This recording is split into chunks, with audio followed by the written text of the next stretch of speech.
Hello and welcome to Natasha Explains It All. Today's episode is a companion piece to the prior episode because I want to talk again about how to navigate the current moment, the next however many years, and particularly the importance of friendship and our close relationships in navigating that and investing in those connections to ground us and to keep us stable and motivated through troubling times. But before I get into that, I want to do something that I do from time to time on the podcast, which is sharing with you some of the analytics from the podcast, particularly the thing I find most interesting, which is where people are listening to the podcast, where from people are listening to the podcast. And it's really cool to see that the podcast has global reach. So I wanted to share an update on where people are listening in from. So the vast majority of listeners to Natasha Explains It All are in the United States. About 87% of listeners are based in the United States. And then following that, about 3% of listeners are in the UK, about 3% are in Brazil, and about 2% are in New Zealand and in France. And then there is less than 1% of listeners from Portugal, Italy, Belgium, Hong Kong, Ecuador, Taiwan, Spain, Colombia, Canada, Germany, Australia, Russia, Sweden, South Africa, and Ukraine. So that's very interesting. Thank you to listeners the world over for your support of the podcast.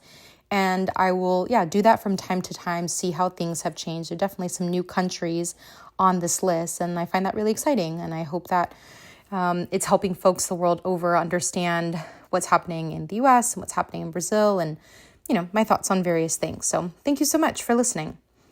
All right, getting into today's episode, as I mentioned, I want to talk about the importance of having that I talked about in the last episode, right? To use a phrase from the author of My Friends, Hisham Matar, talking about like the emotional homeland. Where is your emotional homeland when you are in the midst of such turmoil? And that the people closest to us can provide that emotional homeland. And in that vein, I wrote a piece recently about that. Something that I'd been reflecting on for a while and finally put the thoughts together. That's about not navigating geopolitical instability and the importance of friendship, and also understanding that like the only constant is change, which is definitely a line from Octavia Butler's Parable of the Sower, which is another book I would recommend. Quite dark. It's a dystopian novel set here in Northern California, actually. Very on the nose, even though she wrote it in the 90s. But anyway, I'm getting aside because there's the theme in that book about change is the only constant. But back to my piece for today, that's part of the theme as well, about change being the only constant, and how do we navigate now while having the long-term perspective and hoping that we can reach the long-term, right? And so I want to do something a little bit different. Something I haven't done for the podcast before, which is to read a piece that I have written. I don't think I have. I'll have to go back. Maybe I have, but certainly not recently. And I hope that it brought me a lot of comfort. It was very cathartic to write this piece. And I hope that it might bring some comfort to those listening. And this piece is called Playing Capoeira in Beirut. Capoeira is an Afro-Brazilian martial art. I've talked about it on the podcast before. It's a Afro-Brazilian martial art that I've done my entire adult life. I love it. It's my main hobby. And so just that context, Playing Capoeira in Beirut. I'll put the link to the article in the show notes. This is on my Medium account. Medium is what I use kind of as a blogging site, so you can read the piece if you would like to, in addition to just listening to it orally. And this is nonfiction. Like, this is based on my life. I've changed a few names in the story just for privacy privacy purposes, but this is a true story. Okay, so here we go. Playing capoeira in Beirut. In 2019, I traveled to Beirut with a friend to visit a mutual friend of ours. It sounded almost like the start of a joke. An American and a Russian go to Beirut to visit their Lebanese friend. We had an amazing time. We ate some of the best food of all of my travels, whether it was manish with za'atar or shawarma drowning in garlic sauce, or pistachio and rose ice cream, or fattoush salad, or even store-bought hummus, which was still better than any hummus I had ever had in the U.S. Fun/cringe fact, there is a Brazilian fast food chain called Habib's that has a whole line of sfihas, loosely inspired by the Lebanese traditional dish called sfiha. I confronted my ignorance about the presence of snow and the popularity of skiing in Lebanon. We drank overpriced hot chocolate at a ski lodge as if I were near home in Tahoe, California. We, meaning my Russian friend Irina and me, Amir would not be caught dead in such a tourist trap. We went clubbing too. Beirut is a chic place, and the clubbing scene put that chicness on full display. Stylish and attractive people danced while dressed in mostly black. Allons Danse by Stromae played as strobe lights scanned the crowd, which brought me back to when I lived in France about a decade before, and Stromae had just begun to really take off. We even visited BO 18, a bomb shelter turned nightclub, which foreshadowed what was to come. But that night, we were just young people having a great time. Fun fact, comedian Russell Peters has a hilarious bit about the bomb shelter club. Since we had met playing capoeira back in the United States, we went to a capoeira class together in Beirut. One of the things I love about capoeira is that, kind of like going to Catholic Mass anywhere in the world, going to a capoeira class anywhere in the world is going to be more or less the same. Yeah, every capoeira school, like every church, has their own touches, but there is a common language and common rituals that make it instantly familiar, even as I was in an unfamiliar place. We went wine tasting and learned about Lebanon's winemaking industry. At one of the wineries, I bought a candle holder made from a wine glass that still decorates my home. We went to the bars lining the hills of Lebanon and drank arak. Beirut's restaurant and bar-studded staircases and cosmopolitan energy reminded me a lot of Rio de Janeiro in Brazil and Porto in Portugal. Beirut is also a university town, so it carries that youthful vibe. I remembered a Saudi friend of mine from law school telling me that Lebanon was where the Saudis went to party, and now I understood why. We felt very safe too. Amir wasn't able to take time off of work while we visited, so during the day, Irina and I would go exploring on our own. We zipped around the small country using a lovely app called Kareem, which has unfortunately stopped operating in Lebanon due to the economic situation, according to the company. I have been catcalled 100% more times in Oakland, California than in the various cities of Lebanon I visited. Note, I was not catcalled once in Lebanon, nor was Irina. One of our historical stops was to the ancient city of Byblos to see the ruins of the various civilizations that called Byblos home at some point or another. Byblos is a UNESCO World Heritage Site and is one of the world's oldest continuously inhabited cities since about 5000 BCE. We took Kareem there, and while we were told we could take a bus back to Beirut, we shook our heads, thinking we would never manage as foreign tourists who did not speak Arabic. How wrong we were. As we were leaving Byblos and went to the side of the road to call a taxi, a white bus pulled up to us. The driver opened the door and asked, "Beirut?" Irene and I looked at each other, shrugged, and hopped in. We had no issues getting home.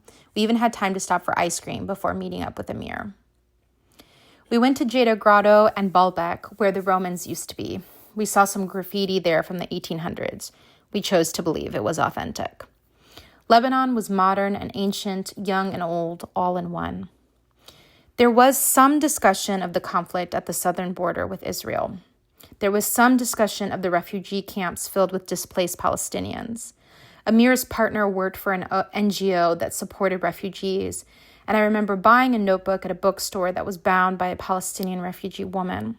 But in our tourist bubble, we did not visit troubled areas, and we felt very safe and very well fed throughout our trip. The following year, in 2020, As the three of us navigated the pandemic from each of our points of the globe, an explosion rocked Beirut.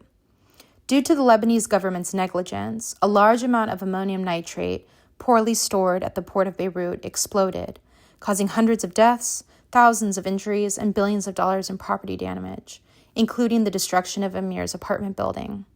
Over WhatsApp, we checked in with each other, and fortunately, Amir and his family were not at home at the time. Although they were displaced, they were physically okay. 3 years later, mere days after Hamas's October 7, 2023 attack on Israel, Israel's response had spread not only to Palestine, but also to Lebanon. By 2024, Beirut was getting bombed. This time, Amir's apartment building shook with the complicity of the American government. Once again, we checked in on Amir over WhatsApp. Amir sent me a voice note. Could be doomsday, could not be doomsday, nobody knows, but I think we're the closest we've ever been to it.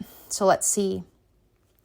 In September 2024, I simultaneously went to see Kamala Harris speak at a presidential campaign event and texted Amir to see if he was alive.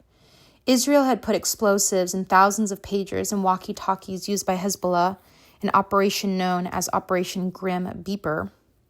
And I texted Amir to see if he was okay because some of the explosions occurred in Beirut. He and his loved ones were fortunately okay, but his voice notes were filled with the background noise of ambulances. It's really apocalyptic, Black Mirror type of thing. We talked about how complicated and shitty the situation was, and our mutual fear that everything would get worse up until at least the election. We discussed how Kamala's stance was ultimately no different than Biden's when it came to Israel, but that's just one part of it. Internally for the United States, there's no question she's going to be better than Trump, Amir shared. It's a really tough choice, and ultimately, I think this begs the bigger question, which I don't think is going to be resolved anytime soon, but I think a question I think you have to ask yourselves as a society is how come it's always these types of choices we have? It's mind-blowing that as the self-proclaimed most advanced country in the world, how does it come to this every 4 years? We kept in touch as the American presidential election approached and things kept getting worse in Lebanon. Friday, September 27th, I texted Amir. Israel had bombed Beirut.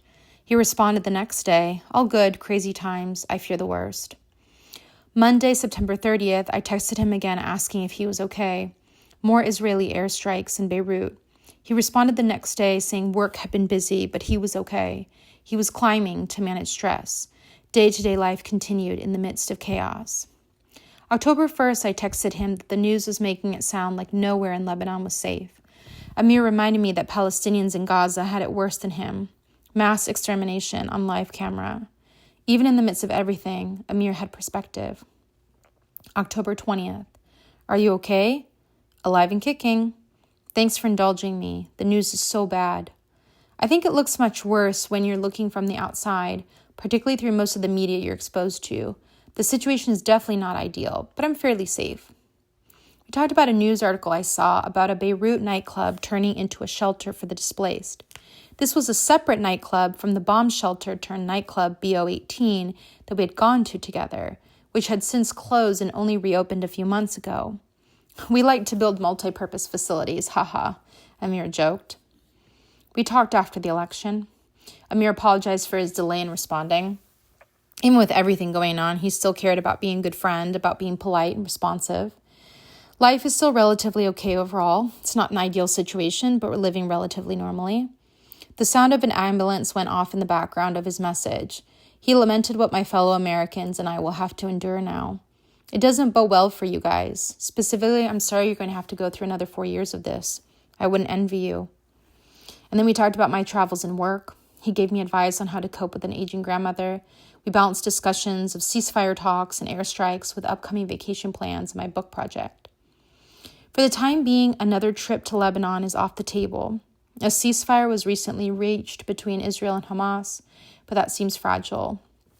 I hope that the future will bring another stretch of peace long enough that Irina and I can make it back to Beirut. I know that history is long, and our friendship signaled a change from the past already.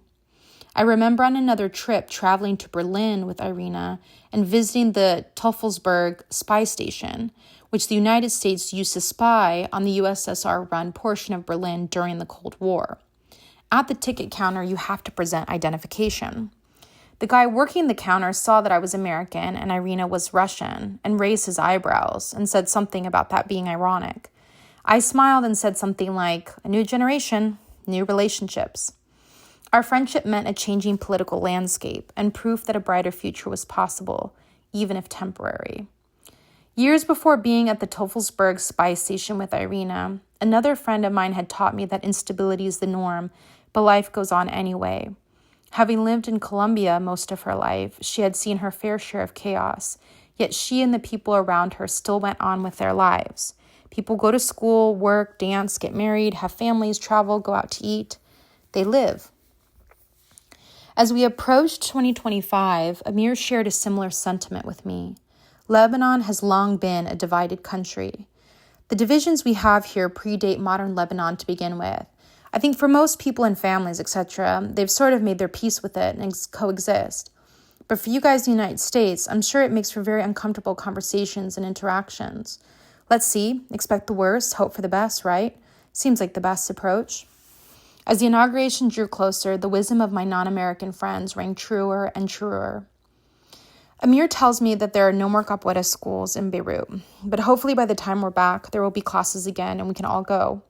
And we'll go get shawarma afterwards, just like we did the last time we were together in Beirut. But in the meantime, we'll keep living, keep loving, keep being friends. And I'll keep hoping that Amir texts me back.